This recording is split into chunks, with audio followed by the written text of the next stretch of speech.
In California, you're supposed to stop for a pedestrian at a crosswalk. And in a recent study, some 90% of drivers did, except for those driving luxury cars, like this BMW. They were almost as likely to run the intersection as wait for the person to cross the street. Drivers of those BMWs, those Porsches, those Mercedes were anywhere from 3 to 4 times more likely to break the law than drivers of less expensive, low-status cars. In a country more and more polarized by inequality, UCal Berkeley's Paul Piff led a series of startling studies showing an apparent link between wealth and, well, unseemly behavior. Oh, by the way, there's candy there. It's actually for children for another study, but you're welcome to take a few pieces if you want to. Okay. Thank you. That's the script an experimenter recited to every subject. And the results? Wealthier participants took 2 times as much candy from children as did poor participants. Another experiment tested honesty in reporting dice scores when cash was on the line.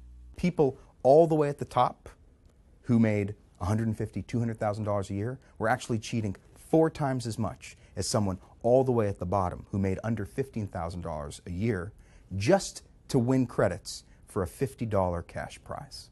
So, experimental evidence that rich people are more likely to break the law while driving, help themselves to candy meant for children, cheat in a game of chance, also to lie during negotiations, and endorse unethical behavior, including stealing at work. The academic paper that resulted made headlines everywhere. The Wall Street Journal article leading with the question, "Ready the pitchforks?" It is very clear that this study of social class touched a nerve. Psychology professor Dacher Keltner is Paul Piff's boss and co-author. We publish these studies in relatively obscure scientific journals, and literally the next day we're getting hundreds of emails from around the world, and a lot quite hostile. I've gotten a lot of vitriol and hate mail from people calling me out for junk science and having a liberal agenda. Hey, but wait. Didn't those who complained have a point?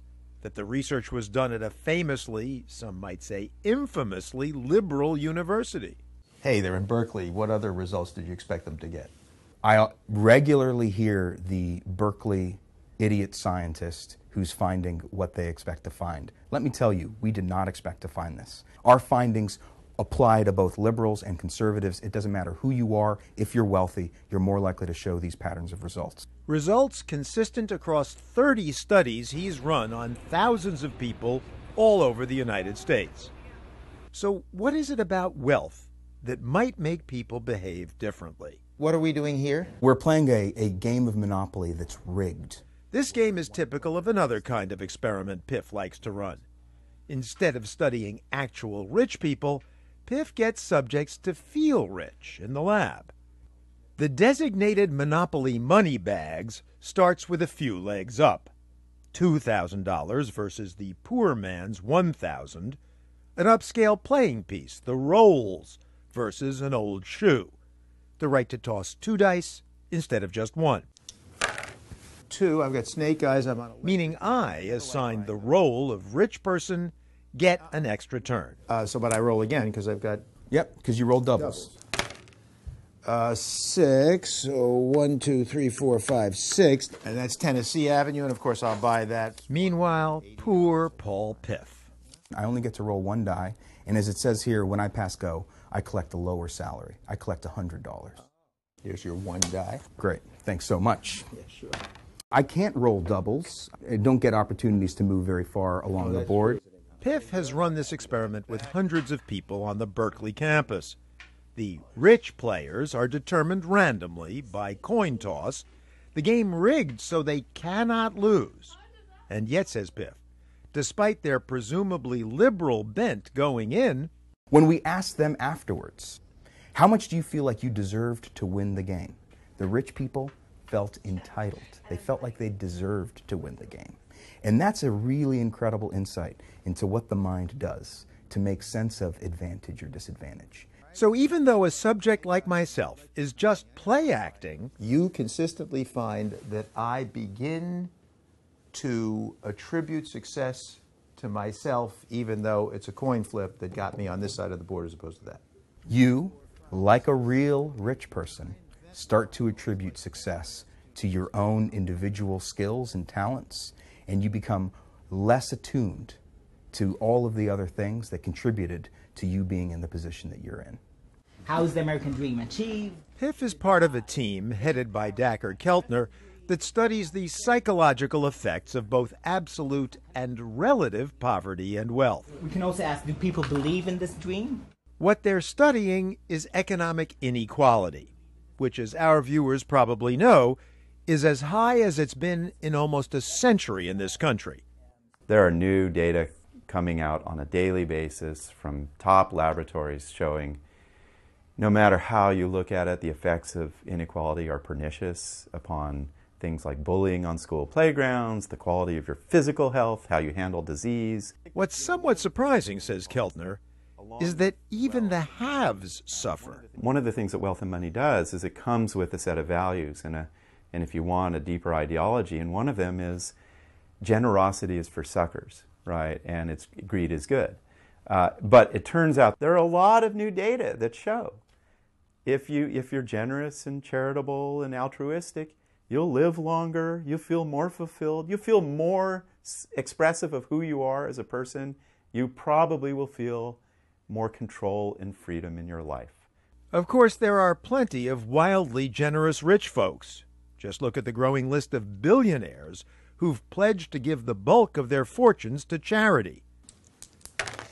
And 6, I got a doubles again. But statistically speaking, there's a significant tendency to look out for number 1 if you're at the top.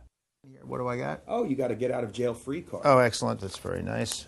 Although I could probably, given the fact that I'm the rich person, get bailed out. You could. And as PIF observed when he ran this experiment with hundreds of doggedly friendly Berkeley types, those in the role of top dog began to bark like one. And so I get the $200. You get $200. Well, give me $140 because I'm going to buy Mediterranean. Okay, done. Now listen to the way that you just spoke to me. It was very directive, almost like a demand.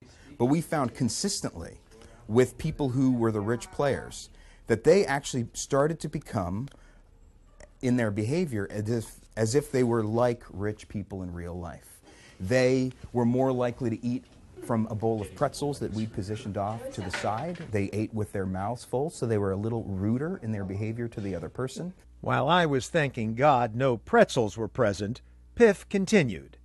Those arbitrarily assigned the role of low dog became more nearly man's best friend. If I take someone who's rich and make them feel psychologically a little less well off, they become way more generous, way more charitable, way more likely to offer help to another person. So when people are playing this Monopoly game and they're in the poor person role that you're playing, they, if they were rich in real life, become more understanding, more compassionate? Not just in this game of Monopoly, but in a whole bunch of other experiments that we've run where we make rich people feel poor or poor people feel rich. You find the same kinds of differences. Differences that could conceivably help people understand their subconscious biases and perhaps even moderate the costly effects of economic inequality. But until that happens, we'd suggest you look both ways before crossing.